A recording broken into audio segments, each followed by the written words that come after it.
بهدي واقتفى أثره إلى يوم الدين أما بعد. Para hadirin, para asatidah, bapak-bapak dan ikhwah wal akhwat, hafizakumullahu ta'ala jami'an. Alhamdulillah, pada malam hari ini,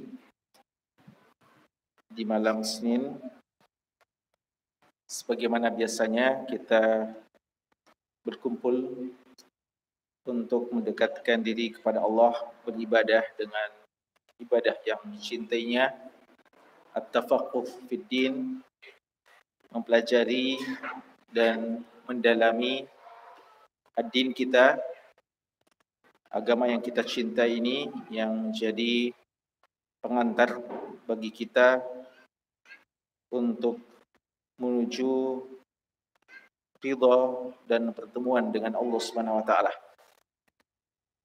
Hadirin sekalian, sebagaimana biasa malam Senin kita mempelajari kitab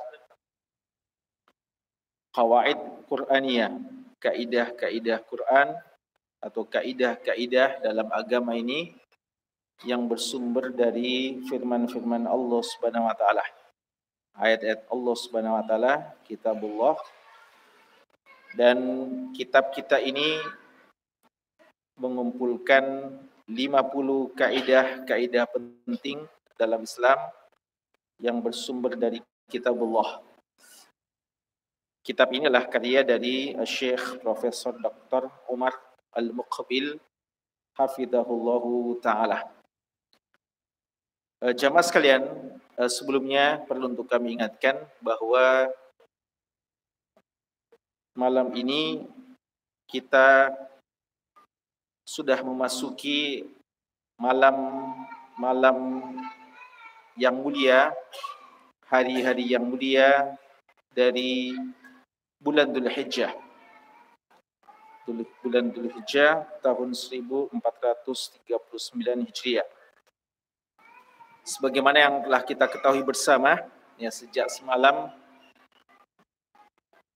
telah diadakan ru'yatul hilal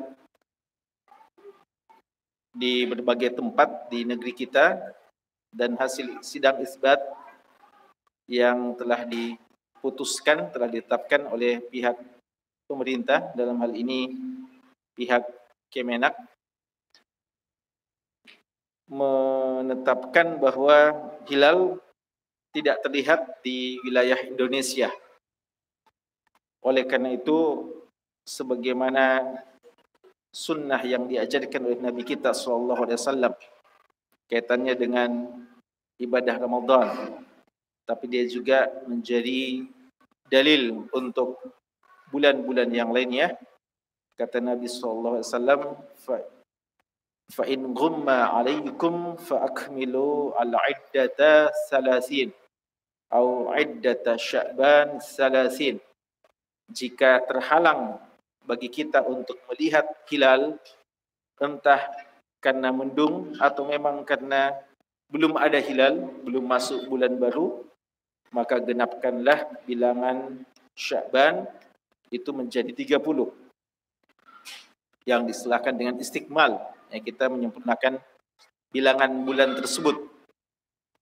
Dengan itu, karena hilal bulan Dzulhijjah semalam, ya, bukan malam ini, tadi malam belum terlihat, maka pihak pemerintah memutuskan bahwa Dzulqa'dah 30 tadi pagi atau sejak kemarin malam, dan malam ini baru masuk 1 Dzulhijjah. Walaupun hasil ru'yatul hilal untuk negeri Saudi semalam juga diadakan, ternyata mereka melihat hilal. Ya, jadi di negeri Saudi mereka melihat hilal, sehingga pihak pemerintah Saudi menetapkan 1 Dzulhijjah dimulai sejak tadi malam. Artinya hari Ahad 1 Dzulhijjah. Kita nanti besok, ya, mulai malam ini, besok hari Senin, malam Senin dan hari Senin 1 Dzulhijjah. Dengan itu maka berarti untuk ngalam atau untuk Idul Adha kita, qadarullah wa ma syaa fa'al, akan berbeda lagi antara kita dengan Saudi. Walaupun untuk di Indonesia tidak ada perbedaan antara ormas-ormas Islam dalam menetapkan bahwa 1 Dzulhijjah itu baru besok atau baru malam ini. Setahu kami tidak ada perbedaan dengan semua ormas Islam. Karena itu kita akan sepakat lebarannya insya-Allah di negeri kita ini dengan seluruh organisasi yang ada. Tapi untuk di Saudi berbeda. Yang untuk Saudi berbeda, dan mudah-mudahan ini tidak menjadi masalah bagi kita karena sudah sering kita terangkan bahwa pendapat yang kita pilih adalah likulli baladin matla'uhu. Ya, setiap negeri punya matla' tersendiri dalam hilal, dan hadis yang diriwayatkan Imam Muslim dari Quraib dari gurunya Abdullah bin Abbas radhiyallahu anhuma menunjukkan hal seperti itu, bahwa setiap wilayah punya matla' tersendiri yang dia berpegang di situ dan tidak terpengaruh dengan wilayah yang lainnya. Apatah lagi jika itu yang ditetapkan oleh pihak pemerintah, maka sebagaimana kata Nabi sallallahu alaihi wasallam, as-saumu yauma tasumun wal fitru yauma tuftirun wal adha yauma tudahun. Puasa kalian itu adalah puasa ketika orang-orang pada berpuasa, dan kalian berbuka pada saat orang-orang pada berbuka, dan kalian berkurban pada saat orang-orang berkurban. Dan syarah penjelasan dari banyak ulama kita maksudnya adalah bersama dengan mayoritas kaum muslimin yang berada di tempat kita, dan utamanya apa yang ditetapkan oleh pihak pemerintah setempat. Hal yang terpenting dari ini semuanya, kita mau ingatkan diri kita dan seluruh ikhwah wal akhwat, jamaah kaum muslimin dan muslimat, bahwa kita sudah berada di hari-hari yang mulia yang dalam bahasa hadisnya yang diriwayatkan Imam Bukhari dan imam-imam yang lainnya, ma min ayyam ahabbu ila Allah al-amalu salihu fiha aw fihinna min hadhil ayyam. Tidak ada hari-hari yang lebih baik, lebih dicintai oleh Allah, khairun wa ahabbu ila Allah. Dalam riwayatan Imam Ahmad dan yang lainnya dari Abdullah bin Umar radhiyallahu anhu dikatakan a'zamu indallah, tidak ada hari-hari yang lebih agung di sisi Allah melebihi hari-hari ini untuk beramal soleh. Lalu ketika beliau ditanya apakah amal-amal soleh di hari tersebut mengalahkan pahala jihad fi sabilillah, Nabi sallallahu alaihi wasallam mengatakan iya, mengalahkan pahala jihad fi sabilillah. Illa rajulun khatara bimalihi wa nafsihi wa lam yarji minhu bi syai', kecuali orang yang pergi berjihad lalu mendapatkan syahidnya, itu yang tidak mungkin terkalahkan pahalanya. Tapi seorang yang pergi berjihad lalu belum mati syahid, masih pulang, maka pahala jihad yang begitu besar dikalahkan oleh amalan-amalan soleh yang selain jihad yang mungkin sederhana tapi dikerjakan di hari-hari yang mulia ini, 10 hari pertama bulan Dzulhijjah. Oleh karenanya banyak atau tidak sedikit ulama kita yang mengatakan amal-amal soleh di 10 hari pertama bulan Dzulhijjah lebih afdal daripada amal-amal soleh di bulan suci Ramadan. Karena begitu kata Nabi SAW, a'zamu indallah min hadhil ayyam. Bahkan ya, dan paling tidak ada sebagian ulama yang membedakan. Ya, ada yang mengatakan kalau malamnya lebih afdal bulan Ramadan, kalau pagi dan siangnya lebih afdal 10 hari pertama bulan Dzulhijjah. Tapi intinya semua sepakat bahwa selain Ramadan, maka hari-hari inilah yang paling afdal untuk kita beramal soleh. Dan waktunya tidak banyak, 10 hari saja, 10 hari pertama bulan Dzulhijjah. Dan ini adalah pengantar bagi kita sebelum kita menjemput hari raya kita, hari raya Idul Adha. Dan begitulah tradisi umat Islam dalam merayakan hari raya. Mereka tidak merayakan hari raya begitu saja, tapi mereka memulai dengan perjuangan-perjuangan ibadah kepada Allah. Oleh karenanya Idul Fitri, hari kemenangan tersebut tidak datang begitu saja, kecuali setelah kita bermujahadah di bulan suci Ramadan, dan utamanya puncaknya di 10 akhir bulan suci Ramadan. Maka demikian pula Idul Adha.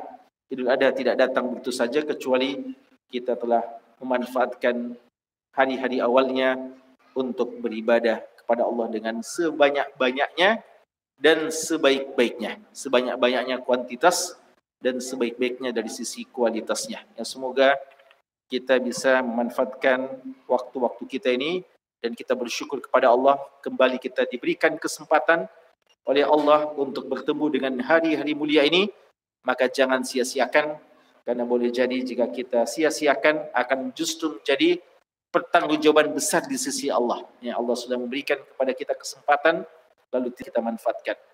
Mari kita manfaatkan dengan baik hari-hari ini agar dia menjadi hujjah terbaik bagi kita di hari kiamat kelak, bahwa kita adalah orang-orang yang memanfaatkannya dengan sebaik-baiknya. Hadirin sekalian, baiklah kita masuk ke pembahasan kita. Al-Qaidatu Ats-Tsalitsah. Kita masuk dalam pembahasan kaidah yang ketiga. Alhamdulillah, kita dalam pertemuan yang terakhir sudah menyelesaikan kaidah yang kedua dalam kitab ini. Sekarang kita melangkah ke kaidah selanjutnya. Al-Qaidatu Ats-Tsalitsatu.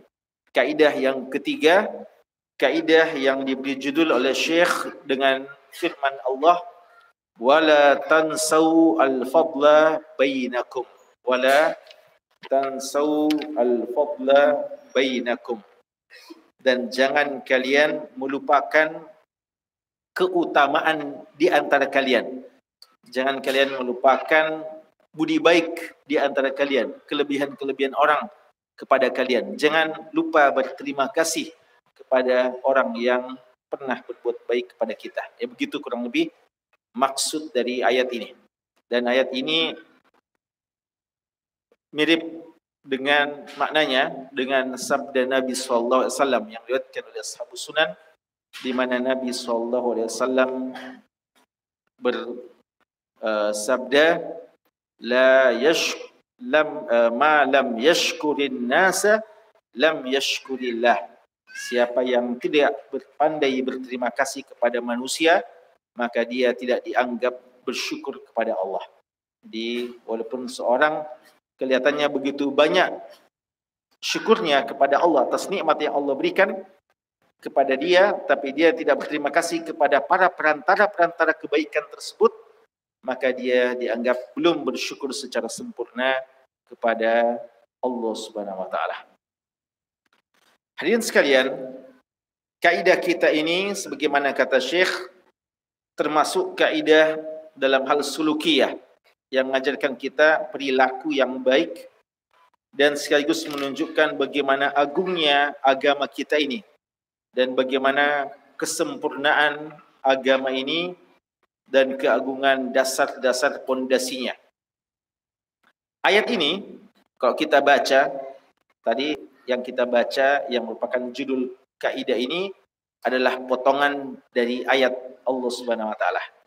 Dan kalau kita baca lengkapnya ayat ini, maka ayat ini tercantum dalam surat Al-Baqarah, yang surat yang kedua dalam Al-Qur'an, di ayat ke-237. Dan kalau kita baca secara lengkap, lalu kita juga baca sebelumnya dan kita baca setelahnya, ternyata potongan ayat yang kita baca tadi adalah bagian dari ayat-ayat yang Allah sebutkan terkait dengan persoalan talaq, ya, persoalan hukum-hukum talak antara suami istri. Ayat ini secara lengkap Allah mengatakan, wa in talaqtumuhunna min qabli an tamassuhunna, dan jika kalian mentalak mereka, istri-istri kalian, min qabli an tamassuhun, sebelum kalian menyentuh mereka, sebelum kalian berhubungan dengan mereka, wa qad faradtum lahunna fariidah, padahal kamu sudah menetapkan mahar yang seharusnya kalian berikan kepada mereka, tapi sang suami mentalak istrinya sebelum menjimaknya, sebelum berhubungan badan dengan istrinya. Fanisfu ma faradtum, maka hendaknya tetap diberikan setengah dari apa yang telah kamu tetapkan. illa ay ya'funa aw ya'fu alladhi biyadihi uqdatun nikah, kecuali jika mereka wanita-wanita itu memaafkan, ya bilang enggak usah, ya, au ya'fu alladhi biyadihi uqdatun nikah, ya, atau yang telah punya ya ketetapan nikah, ya ikatan pernikahan tersebut. Wa an ta'fu aqrabu littaqwa, dan kalian memaafkan itu lebih dekat daripada ketakwaan. Jadi ini dibuka ruang untuk saling toleransi. Namun hukum asalnya adalah tetap diberikan setengah dari apa yang telah kita tetapkan dari mahar tersebut walaupun kita belum menggaulinya. Dan tapi ada ruang untuk saling memberikan toleransi, entah sang istri yang ditalak mengatakan tidak usah, atau sang suami mungkin dia berikan sampai sepenuhnya, bukan cuma setengahnya, makanya Allah berikan kesempatan. Ya. Dan ini mirip dengan persoalan qisas, ya, dalam persoalan seorang yang membunuh, ya, sang keluarga bisa saja memaafkan, ya, jika mereka inginkan. Lalu Allah sebutkan selanjutnya, wala tansaul fadla bainakum, dan jangan kalian melupakan kebaikan-kebaikan di antara kalian. Ya, jadi jangankan ada persoalan antara suami dan istri yang berujung kepada talak, ya, jangan sampai ada perkataan dan pernyataan bahwa tidak ada memang kebaikannya, ya. Ini yang kadang terjadi, ya, seorang yang kadang sudah mengambil banyak manfaat dari pasangan hidupnya, lalu setelah ada cekcok, ada persoalan, kadang seakan-akan dia tidak pernah mengambil manfaat sama sekali dari pasangan hidupnya tersebut. Waliyadzubillah. Wala tansul fadla bainakum innallaha bima ta'maluna basir. Ya, innallaha bima ta'maluna basir. Sesungguhnya Allah Maha menyaksikan apa-apa yang kalian amalkan. Kata Syekh, makna dari kaidah ini secara singkat adalah Allah Subhanahu wa taala memerintahkan kepada mereka-mereka yang sudah punya hubungan dengan hubungan yang terbaik, hubungan yang paling suci. Dan hubungan yang paling suci dengan sesama manusia adalah hubungan pernikahan. Ya, hubungan yang paling suci antara sesama manusia, apalagi dengan lawan jenis, adalah hubungan melalui jalur tali pernikahan, ya, ikatan pernikahan. Wa alla yansau fi ghamrati ta'assur bi hadzal firaq wal infisal. Ya, jangan karena perpisahan menyebabkan kita terbawa perasaan kita sehingga kita melupakan apa-apa yang pernah terjadi dari kebaikan-kebaikan sesama kita.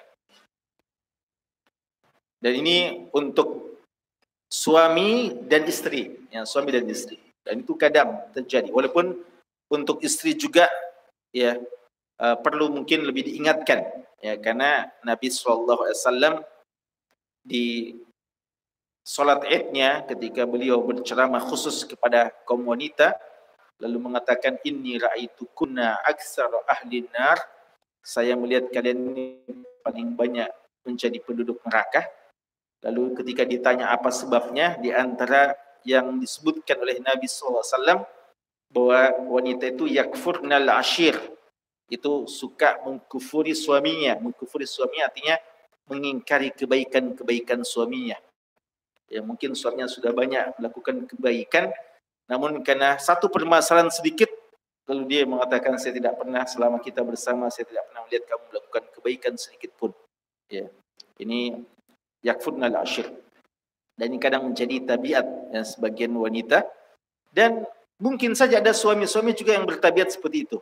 Ya, karena itu ayat ini wala tansul fadla bainakum mengingatkan kepada seluruh kita untuk tidak mudah melupakan kebaikan-kebaikan pasangan kita dan kebaikan-kebaikan manusia yang pernah berjasa kepada kita secara umum. Karena nanti insya Allah akan kita bahas bahwa ayat kita ini, karena dia merupakan kaidah, maka walaupun asalnya berkaitan dengan persoalan hubungan suami istri, tapi untuk selanjutnya bisa dibawa kepada semua permasalahan kehidupan.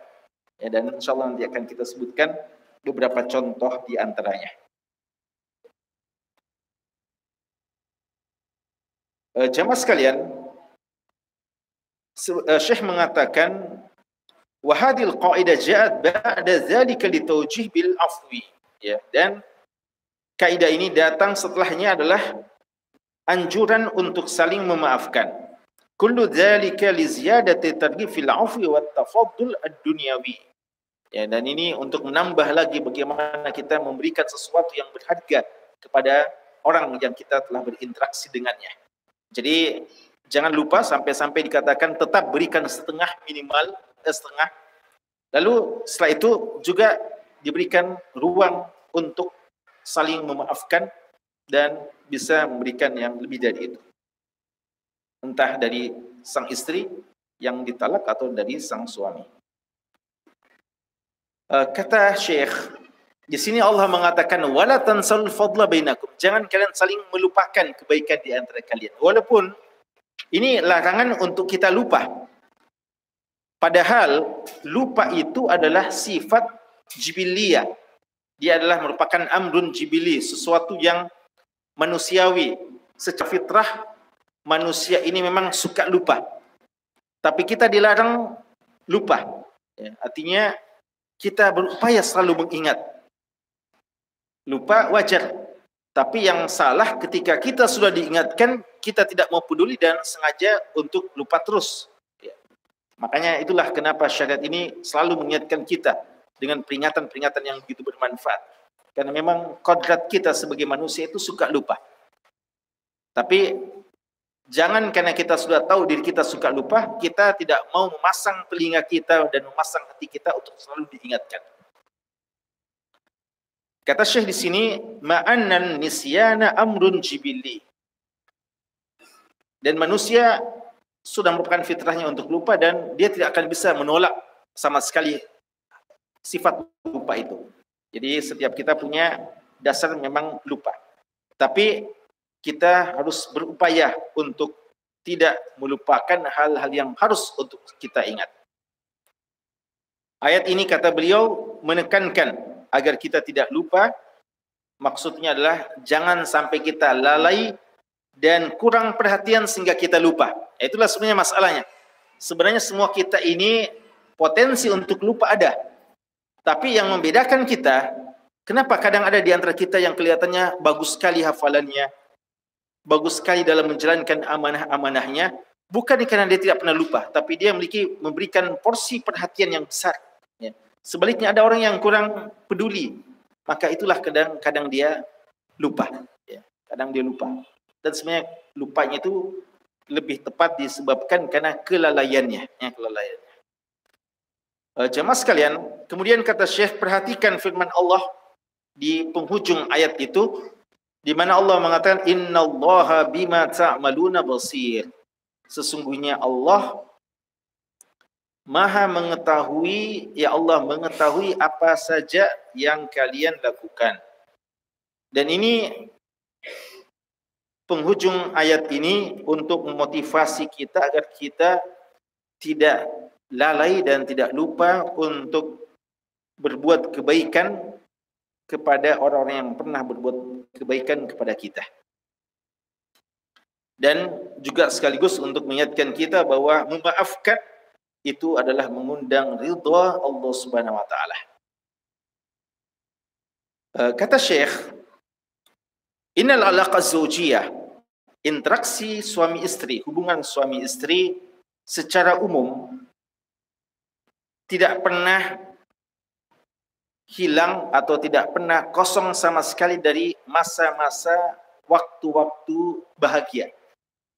Jadi tidak jujur itu, kalau ada orang mengatakan selama saya bersama dengan pasangan saya tidak pernah ada merasakan kebahagiaan. Dia harus jujur, sebenarnya ada saja kebahagiaan yang dia dapatkan, ada saja kelebihan yang didapatkan dari pasangannya. Sebagaimana memang juga sebaliknya, kehidupan suami istri ini, kehidupan berkeluarga ini tidak ada yang enak terus, ya, tidak ada yang membahagiakan terus. Dan inilah kadang justru merupakan suatu keunikan tersendiri yang justru inilah yang mengundang kebahagiaan, ya. Karena kebahagiaan, kesenangan itu kalau dia senang terus, maka kepekaan akan hilang, ya, kepekaan akan hilang. Sehingga kita anggap biasa-biasa saja kebahagiaan itu kalau kita senang terus. Tapi kalau kadang kita merasakan kesusahan, kesedihan, lalu timbul atau kembali lagi kita merasakan bahagia, maka kita lihat begitu besar nilai kebahagiaan dan kenikmatan tersebut. Tapi kalau senang terus mungkin kita biasa-biasa saja, ya, dan rasa kehidupan ini hambar dan tidak ada manisnya. Jadi mungkin ini di antara hikmahnya, ya, kenapa kehidupan kita di dunia ini termasuk dalam hubungan kekeluargaan kita kadang ada suka dan dukanya. Kata Syekh di sini, kehidupan keluarga kita tidak pernah lepas dari kebahagiaan. Maka mari kita selalu merenungi hal tersebut. Dan bentuk kesetiaan kita kepada pasangan kita adalah untuk selalu mengingat hal tersebut. Hingga seandainya ditakdirkan kita harus memilih keputusan yang sebenarnya berat, yaitu keputusan untuk perceraian. Syariat Islam ini syariat yang lengkap, yang semua ada solusinya. Dan memang kadang di antara solusi yang paling pahit, tapi ini merupakan solusi, adalah perceraian. Ini membuka ruang untuk kehidupan selanjutnya. Karena sebagian syariat atau sebagian agama ini menutup pintu untuk itu. Padahal kadang memang ada keluarga yang tidak bisa lagi mendapatkan jalan keluar kecuali dengan cara seperti itu. Namun karena mereka meyakini bahwa itu tidak boleh, maka mereka tetap dalam kesusahannya, persoalannya, tanpa ada solusi bagi mereka. Syariat ini tidak menganjurkan talak. Bahkan ada hadis yang dhaif, yang terkenal, yang mengatakan ahabbul halali abghadul halali ila talaq ila Allahi at-talaq.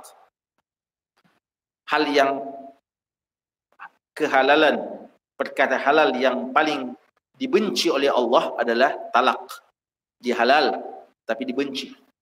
Hadis ini tidak sahih secara sanad, ya, dari sisi disiplin ilmu sanad tidak sahih. Dan dari sisi makna matan pun sebagian mengkritisi dan mengatakan kenapa ada sesuatu yang halal tapi dibenci. Tapi maknanya juga tidak salah sama sekali, karena memang dia adalah sesuatu yang halal, talak itu, tapi tidak dianjurkan, ya, tidak dianjurkan. Karena Islam ini memberikan beberapa solusi sebelumnya sampai akhirnya memberikan peluang bagi seorang untuk harus memutuskan yang seperti itu. Jadi sampai ketika terjadi keputusan yang pahit itu, kita harus mentalak istri kita, atau seorang istri terpaksa minta untuk lepas, ya, dengan hubungan dengan suaminya, maka ayat ini tetap berlaku. Wala tansal fadla bainakum. Ya, karena itu jangan sampai ada seseorang yang berpisah dengan pasangannya, cerai, lalu kerjanya hanyalah menjelek-jelekkan mantan pasangannya itu, ya, pasangan yang dulu, entah suaminya atau entah istrinya, dibeberkan aibnya. Cukup, ya, pasangan kita dulu adalah pakaian. Hunna libasul lakum wa antum libasul lahun. Suami istri itu adalah pakaian, saling menutupi aib. Dan ketika kita harus berpisah pun tidak ada jalan bagi kita, tidak ada alasan bagi kita untuk saling membuka aib. Yang kita dianjurkan adalah jangan lupakan kebaikannya. Itu yang dianjurkan. Bukan silahkan beberkan aibnya. Jadi, ya, subhanallah, ini syariat yang begitu mulia. Ketika kita harus berpisah pun, kita diingatkan untuk jangan melupakan kebaikannya. Makanya itu orang, ya, yang sampai berpisah pun kalau dia jujur, sehingga ketika mungkin di suatu saat dia akan punya pasangan baru yang mungkin secara umum mungkin lebih baik daripada pasangannya yang dulu, dia harus jujur bahwa ada mungkin beberapa kebaikan-kebaikan yang pernah dimiliki oleh pasangannya sebelumnya yang tidak dimiliki oleh pasangan yang sekarang ini, yang mungkin secara umum lebih baik. Tapi ada saja sisi-sisi kekurangan yang ada pada pasangan yang sekarang yang pernah dimiliki kebaikannya, kelebihannya oleh pasangan yang dulu. Ya, dan begitulah manusia. Ya, manusia sebaik-baiknya punya kekurangan. Dan sekurang-kurangnya seseorang punya juga kelebihan. Kemudian jemaah sekalian, kata Syekh, begitu agungnya pengaruh dari memaafkan itu. Wa ma a'zam athar al-'afw fa innahu yuqarrib ilaika al-ba'id wa yusayyir al-'adu sadiqa. Dan begitu mulianya pemaafan dalam Islam, syariat pemaafan. Kata Syekh di sini, pemaafan dalam Islam itu mendekatkan yang jauh dan menjadikan musuh bisa menjadi kawan. Ya, jadi itulah pemaafan. Idza ta'arafa an-nasu al-fadl bainahum sahula 'ala al-muznib al-idrab bid-dam. Jika kita tidak saling melupakan kebaikan, maka itu menjadikan seorang yang pernah berbuat salah mudah untuk mengakui kesalahannya. Ini juga bagusnya. Ya, kalau seorang tidak saling melupakan kebaikan orang lain, maka orang yang bersalah pun akhirnya sadar diri, tahu diri, dan dia mungkin secara tulus mengakui kekurangan yang dimilikinya.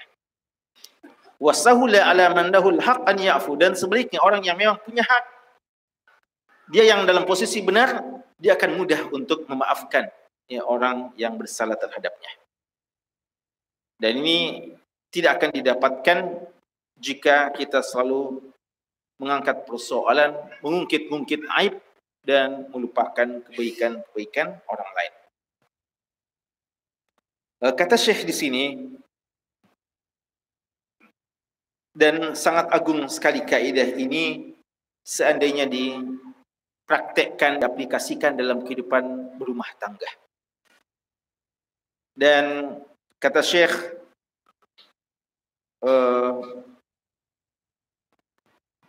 banyak ya contoh-contoh yang bisa diangkat tentang masalah ini,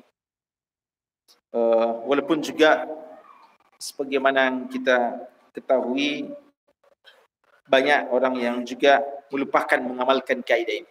Syekh mau mengangkat satu contoh untuk kita, contoh yang kata beliau mungkin agak jarang bisa kita dapatkan, yaitu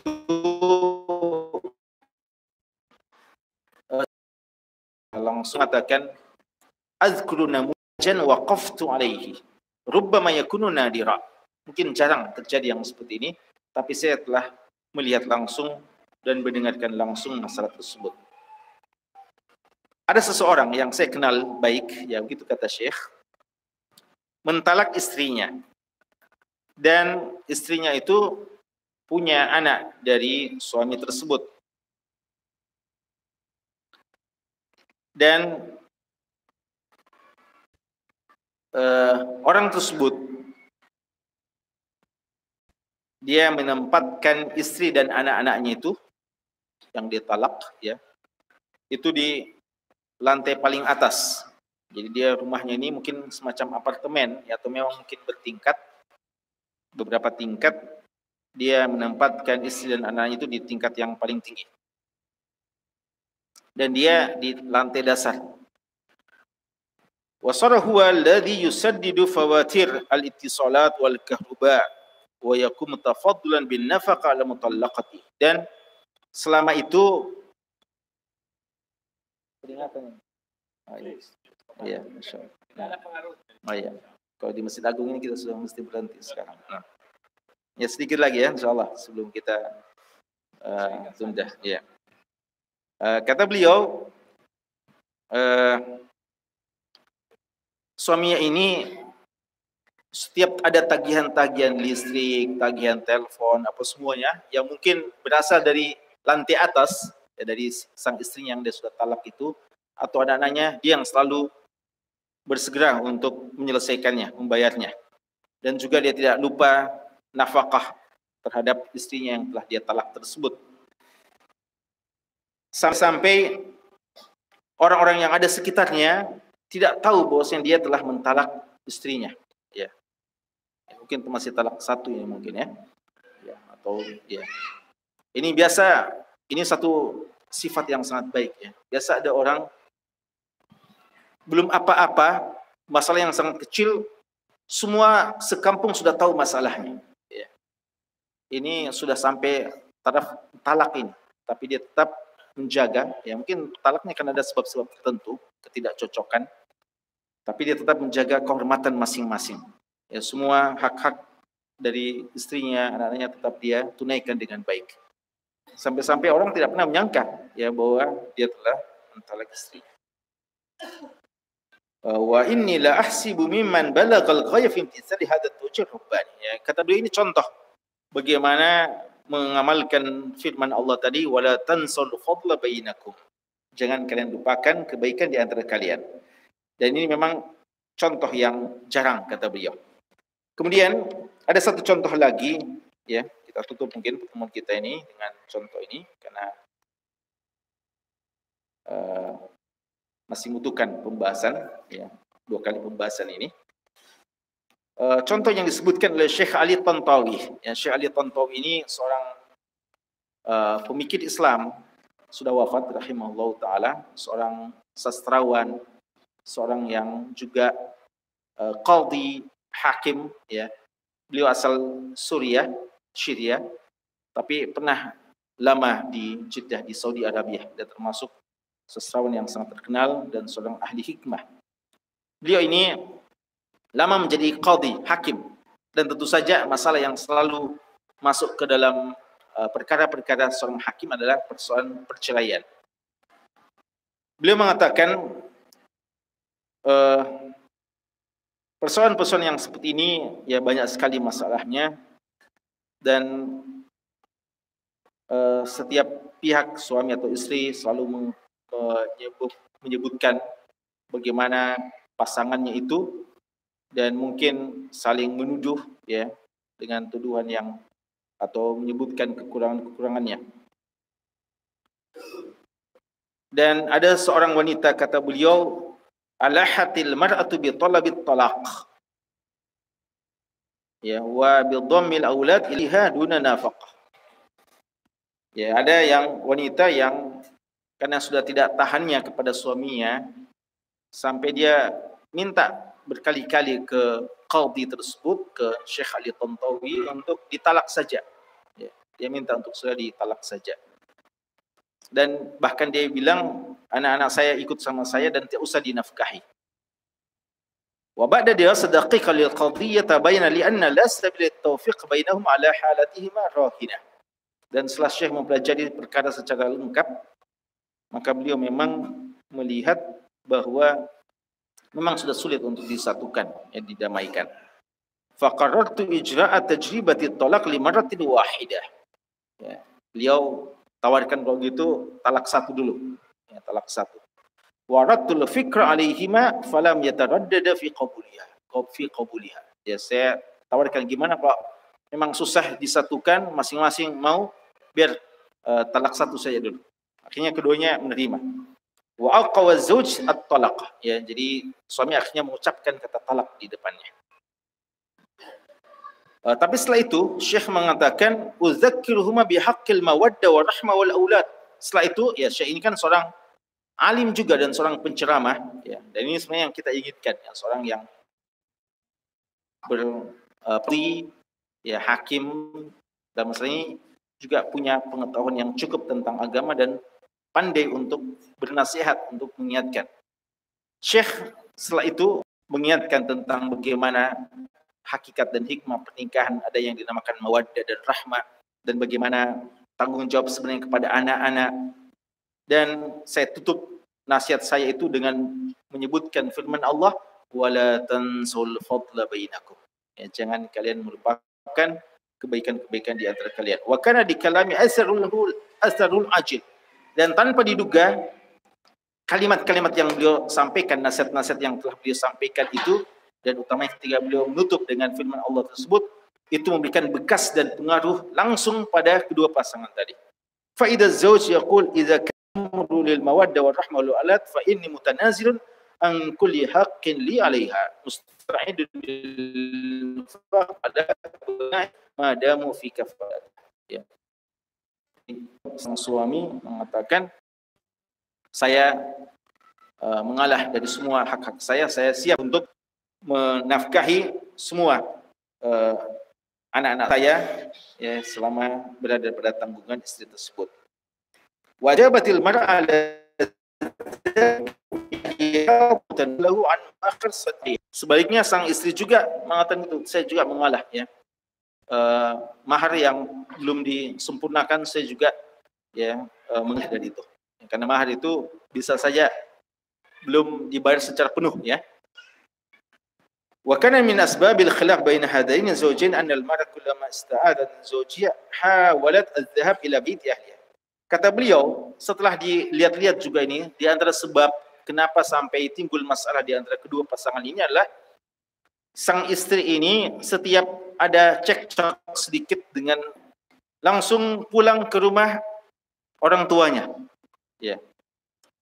Fayamna'uha an tashab mata'uha siwa matalbas. Dan ya, dia tidak bawa apa-apa kecuali dengan pakaian yang ada sama dia.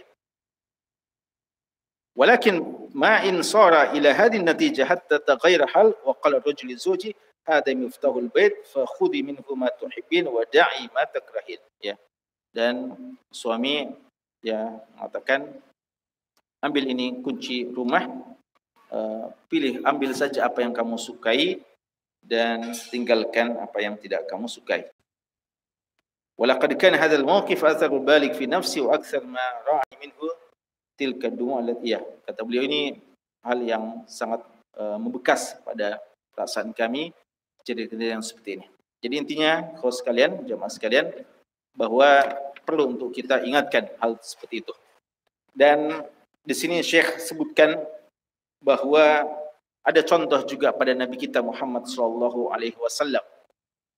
Dan beliau sebutkan contoh yang pernah terjadi pada diri Nabi SAW ketika beliau ke Taif. Yang kita tahu semuanya kisah Taif, ketika beliau pergi ke Taif mau memperlebar dakwah beliau karena beliau mendapatkan kesulitan, tantangan yang begitu hebat waktu di Mekah. Maka beliau pergi ke Taif dengan harapan, ya karena di sana ada keluarga-keluarga beliau juga, dengan harapan Taiflah, penduduk Taiflah yang akan menerima dakwah beliau. Ternyata dugaan beliau meleset, ya. Alih-alih mau diterima dakwah beliau, justru beliau mendapatkan tantangan yang lebih berat. Bahkan anak-anak kecil pun melempari beliau dan mengusir beliau.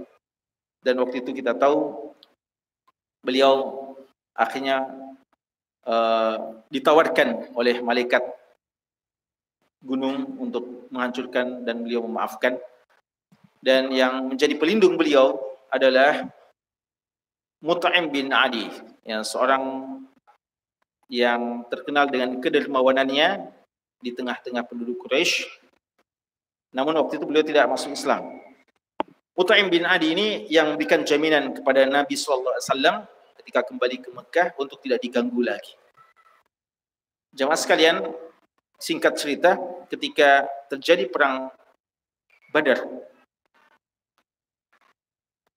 dan umat Islam menang dan menawan beberapa orang-orang Quraisy, beliau mau membalas jasa kebaikan yang pernah ada pada Mut'im bin Adi.